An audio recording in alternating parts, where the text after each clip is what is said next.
وَلَا تَجْعَلْ فِي قُلُوبِنَا غِلًّا لِلَّذِينَ آمَنُوا. Do not place in our hearts ghil, which I just explained, for those who've believed. Do not allow ghil to come. Do not place ghil in our hearts for those who've believed. This is an important dua for us to remember that yes, some ghil might already be there. And we didn't make dua about that. But we asked تَجْعَلْ فِي قُلُوبِنَا as in fil mustaqbal also. Going forward, Ya Allah, don't allow any further grudges. There's whatever I have, I wish I didn't have, but don't allow any further grudges or these grudges to escalate in my heart. This is a dua we make even for this life because it's a difficult thing for a believer to carry.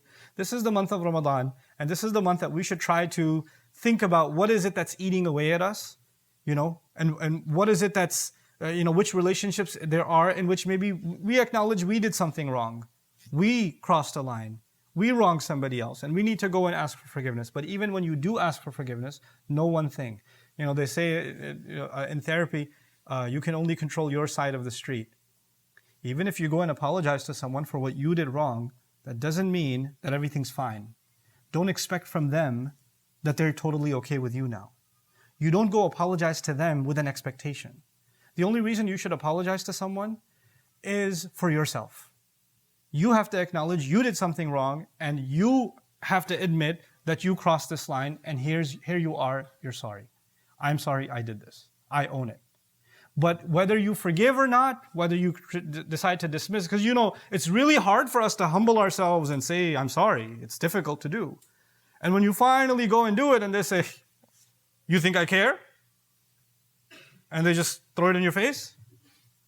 They're like, man, I'm not sorry at all, actually. I take it back. Yeah. No. Their ghil is theirs. Whether Allah removes it for them or not is not up to you. Your words do not change anything. We don't change hearts. Our apologies don't change hearts. Our behavior doesn't change hearts. You making up for something you did wrong is you doing it for yourself. Because you did something wrong for your conscience. But that does not mean that somebody else's heart will change. You know what happens with us?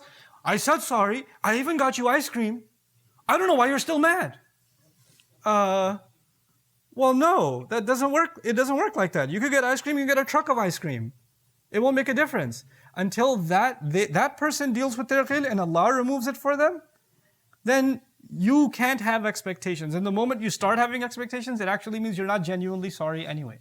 In so many relationships, you say sorry, or somebody else says sorry to you, and you're still in a bad mood, and then an hour later, like, you know what? No, I'm not sorry at all. And they go back to their old ways, And then you realize that was just Ramadan fever. Ramadan is approaching, so what do people do? Hey, it's the month of Ramadan. We have to get close to Allah subhanahu wa ta'ala. I just wanted to say, if I've ever hurt you. They know they've hurt you, but they say, if I've ever hurt you. If that, like they know the entire list of what they said and did. But if by some 0.001% chance I ever said something that hurt your feelings, may Allah forgive me. And may you forgive me. And then you don't write back. You just say, wa alaikum salam. Well, you don't write back. Oh no, it's okay, I forgive you. You can't get yourself to do it. You're like, I'm not going to lie and say, yeah, there's no problem. Or if you do respond, you say, well, I forgive you, but that doesn't mean that I forgot what happened. I'm sorry, it's not easy for me to let go of what happened. If you say something like that, and then in response they say, oh yeah, well, I haven't forgotten what you did either, and then they start, right? Because sometimes there's ghil on both sides, don't artificially try to remove it. Don't say things you don't mean. لِمَا تَقُولُونَ مَا لَا تَفْعَلُونَ. Why do you say what you don't mean? Don't say things expecting from people. Say things expecting from Allah Azza wa Jal. That's it.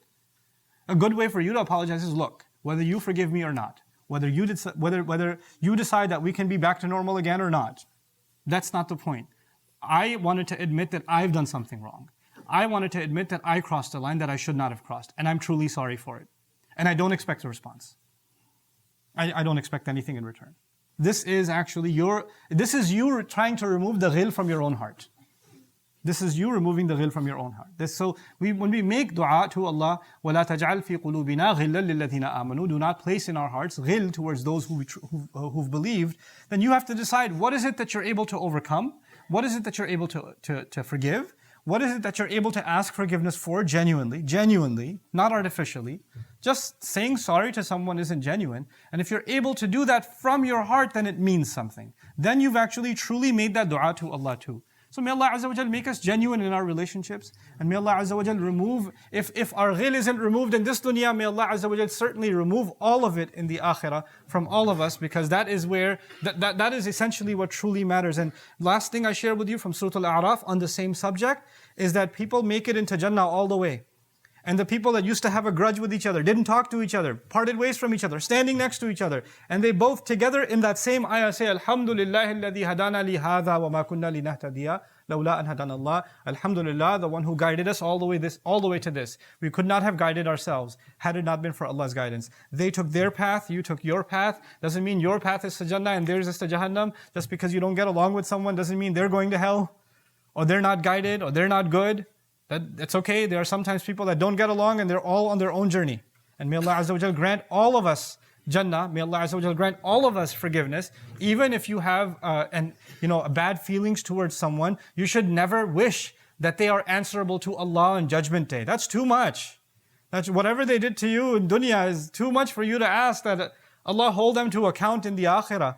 Just, you should just trust Allah's justice and let that go. And that's again part of you letting go of the ghil that you have. This is a great month for Allah to expand our chest. This is a great month for Allah to give us calm and ease in our hearts, And so I pray that Allah Azza wa Jal does that for us, that our recitation and our engagement with the Quran, our reflection on the Quran, our worship of Allah, it softens our hearts not just towards Him, but to those around us as well. Barakallahu li wa lakum fil Quran al-Hakim wa nafa'ani wa iyyakum bil ayati wa dhikr al-Hakim.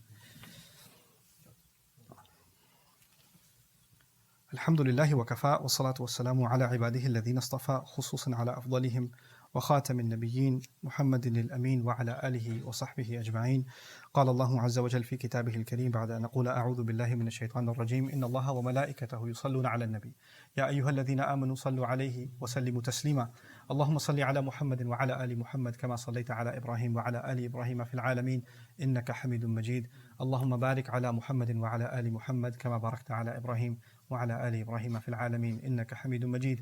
عباد الله رحمكم الله اتقوا الله إن الله يأمر بالعدل والإحسان وإيتاء ذي القربى وينهى عن الفحشاء والمنكر ولذكر الله أكبر والله يعلم ما تصنعون. أقم الصلاة إن الصلاة كانت على المؤمنين كتابا موقوتا.